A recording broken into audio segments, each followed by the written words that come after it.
Nous sommes toujours ici au théâtre Mohamed V de Rabat où nous rencontrons l'équipe de la Côte d'Ivoire qui a remporté la coupe de cette 34e édition de la Sésame. Alors on va d'abord poser la question au capitaine Alban. Alban, comment s'est passée cette finale puisque la Côte d'Ivoire aujourd'hui est championne de toutes les communautés africaines ici à Rabat au Maroc? Bon, je peux dire la finale était une belle finale. Elle a été dure aussi pour nous. Mais on a fait l'essentiel. Comme on devait remporter ce trophée dès le début, avant de commencer le tournoi. On avait un objectif à obtenir à la tête. On a fait l'objectif et on est arrivé à remporter cette coupe. Alors aujourd'hui, c'est quand même une joie partagée par toute la Côte d'Ivoire ici au Maroc. Messieurs, vous avez joué la finale. Comment ça s'est passé avec l'équipe adverse? Vraiment, l'équipe adverse était vraiment très agressive. Vous voyez un peu la preuve, j'ai le poignet qui est bousillé, mon front encore qui a reçu un coup de crampon. C'était pas facile, mais on avait un objectif à atteindre, comme il a dit mon capitaine. Nous sommes allés jusqu'au bout de notre objectif. On a remporté le trophée. Vraiment, nous sommes vraiment très émus, très contents. Et nous partageons avec nos frères encore qui se trouvent en Côte d'Ivoire. Et vraiment, cette joie est partagée. Cette joie est partagée. Une joie partagée, c'est pareil? Bien sûr que c'est pareil. C'est toute la Côte d'Ivoire qui est en fierté aujourd'hui. C'est vrai que moi, je peux appeler ça comme une Coupe d'Afrique.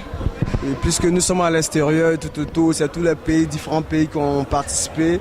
Et vers la fin, vraiment, nous, on tenait vraiment à avoir cette coupe. C'était pas facile, mais avec le soutien des frères et de tout le monde, vers la fin, il y a la consécration. Okay. Alors, Diarra, une joie partagée pour toute la Côte d'Ivoire ici au Maroc avec cette coupe. Ouais, c'est une joie qui est vraiment partagée avec toute la Côte d'Ivoire au Maroc parce que la finale, c'était pas facile. C'était une finale qui était très difficile. Bon, on a essayé de jouer avec la confiance et on a remporté. Je vais revenir vers vous, Alban, puisqu'on voit bien que cette coupe, aujourd'hui, c'est la Côte d'Ivoire qui la détient. L'année prochaine, est-ce que vous pouvez avoir un pronostic? Est-ce que cette coupe va être rendue ou bien vous allez la garder? Bon, c'est l'avenir qui va décider, hein. C'est pas nous. Enfin, on ne sait pas encore. Parce que les mêmes personnes qui ont joué, ce n'est pas ceux qui seront là. Peut-être qu'ils seront appelés dans d'autres pays pour d'autres occupations. Donc on ne sait pas. Donc c'est l'avenir qui décidera. Parlez-nous un peu de la communauté guinéenne ici à Rabat. La communauté guinéenne qui est au Rabat ici, sont solidaires et puis unis. On est très sincères entre nous et puis tout ça va bien. La plupart ce sont des étudiants. Vraiment, ce que j'ai retrouvé ici, la société de la Guinée, ils sont très unis, surtout avec les Africains qui sont là. On souhaite du courage à ces âmes. À la prochaine, Inch'Allah, la Guinée va prendre le trophée. Inch'Allah. Est-ce que chaque année vous participez à la Sésame? Bien sûr, monsieur. C'est la première fois qu'on sort de demi-finale contre Guinée-Bissau. On a pris la 3e place, mais alhamdoulilah, on va dire. Seulement que la Guinée-Bissau, c'est une bonne équipe, mais on ne dit pas que c'est une vraie équipe par rapport à la Guinée. La Guinée, tout le monde sait que la Guinée, c'est la meilleure équipe en Afrique. Vraiment, on souhaite quand même la Sésame. Bonne chance à Sésame, bonne chance à tous les Africains. Bonne chance à tous les sponsors de la Sésame. Surtout Ziana TV. Merci beaucoup. Voilà, alors juste pour savoir, au quotidien, comment ça se passe vous, les relations ici, dans ce pays, le Maroc? Est-ce que tout se passe bien pour vous? Ouais, vraiment, ça passe très bien. Parce que moi, j'habite à Mohamedia. Oui. Je suis étudiant à la fac de la médecine à Casa. J'ai eu mon diplôme en 2010. Mais alhamdoulilah, j'ai commencé à travailler depuis en 2012. Maintenant, je suis sportif. Je suis venu pour jouer pour la Guinée et pour mon drapeau. C'est pas pour une autre chose. C'est pour mon drapeau et pour la nation et le peuple. Mais seulement que entre l'Afrique et le Maroc, c'est meurt. Ouais, vraiment, maintenant l'entraîneur est là, s'il vous plaît. Aujourd'hui, vous avez représenté la Guinée, d'autant plus qu'on vous voit ici avec un grand cadeau, une coupe à la main. Vous êtes le coach. Comment ça s'est passé avec cette équipe pour qu'elle arrive à la victoire? En fait, pour arriver à ce résultat, nous avons dû beaucoup nous entraîner, mais pas vraiment suffisamment parce que le temps que les élèves soient en vacances et que la Sésame débute, il n'y a qu'une semaine d'intervalle. Donc on n'a pas suffisamment le temps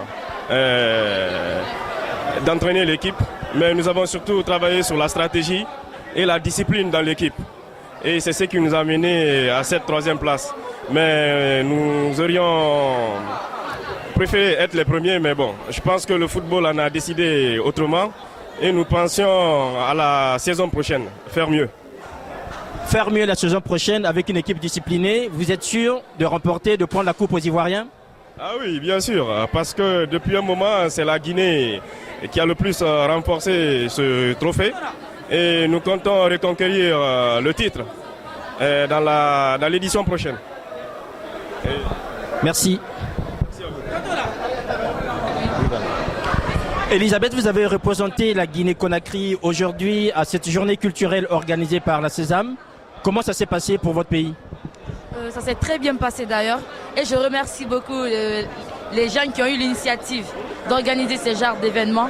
Car nous, les étrangers, on vit loin de nos pays. Donc c'est ce genre d'événements qui nous permet de ressentir un peu le pays et tout. On s'enrichit grâce aux cultures des autres pays et nous aussi, ça nous permet de partager notre culture. En tout cas, j'ai bien aimé cette Sésame.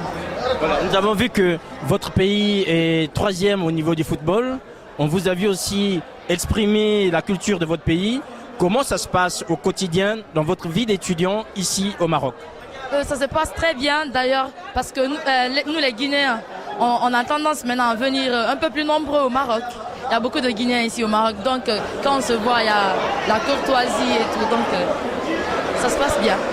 Est-ce que pour certains qui arrivent, comment s'organise l'association pour les accompagner, pour qu'ils s'installent ou les aider au quotidien? On a déjà une association ici qu'on appelle ASEGIM. Donc c'est cette association qui s'occupe de tous les Guinéens qui viennent de l'étranger et plus particulièrement du pays. Donc cette association, elles sont très bien organisées, donc ils s'occupent des Guinéens, surtout des nouveaux.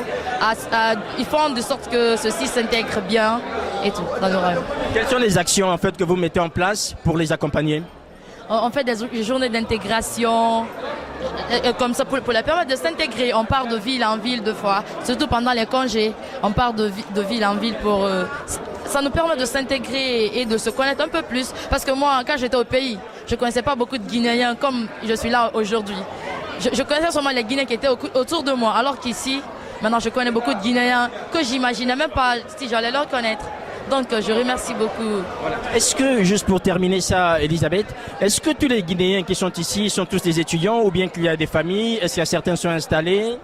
Oui, la plupart d'abord sont des étudiants. Et il y a aussi certaines familles qui sont installées. Par exemple, les familles diplomatiques. S'ils sont à l'ambassade, ils viennent avec leur famille. Mais il y a aussi des jeunes Guinéens qui sont là pour le football. Parce que c'est un secteur qui a tendance à un peu se développer. Donc le football... Ça occupe aussi une place importante dans les activités des jeunes Guinéens. Donc il y a les étudiants, les footballeurs et il y a aussi des familles qui sont là installées. Le Maroc est souvent vu comme un pays de transit pour ceux qui veulent immigrer vers l'Europe. Est-ce que dans la communauté guinéenne, vous vivez aussi ces événements? Bon oui, on peut dire parce que c'est l'Afrique en général. Donc ici, les Guinéens le plus souvent, ils sont là pour les études. Comme c'est des jeunes, ils ont confiance à ceux... Quand ils sont là, ils ont plus de chances d'aller, mais pas par la nage et tout. Ils sont là, ils font tout pour avoir les papiers et tout. Mais c'est rare de voir quand même un Guinéen qui essaie de traverser par la nage et tout. Non, c'est un peu rare quand même. Sinon, tout le monde, tous les jeunes, quand même, on veut quitter l'Afrique. Ça, c'est clair. Oui. Est-ce que c'est votre cas aussi après vos études? Oui, après, parce que déjà, la filière que je fais, c'est la communication. Donc, j'aimerais bien voyager à travers le monde. Merci, Elisabeth. Merci, je vous en prie. Merci. Pas là, mais il a envoyé son représentant.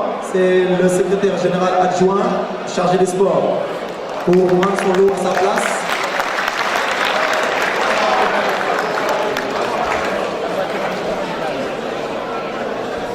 Applaudissements pour la Guinée-Bissau. La Guinée-Bissau qui remporte un iPad Air.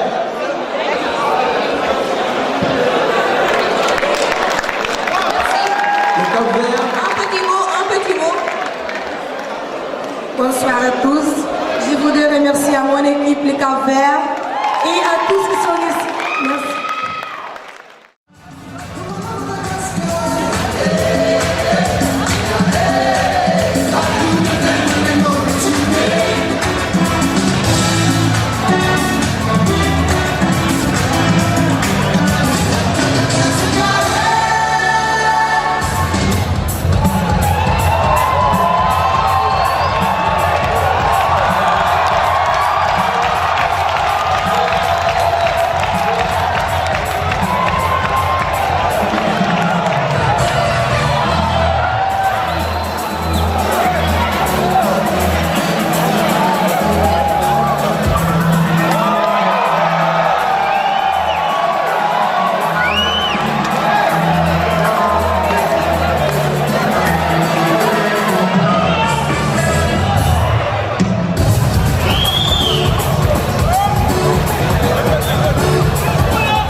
Le vol continue et on va aujourd'hui atterrir à Kigali. Kigali.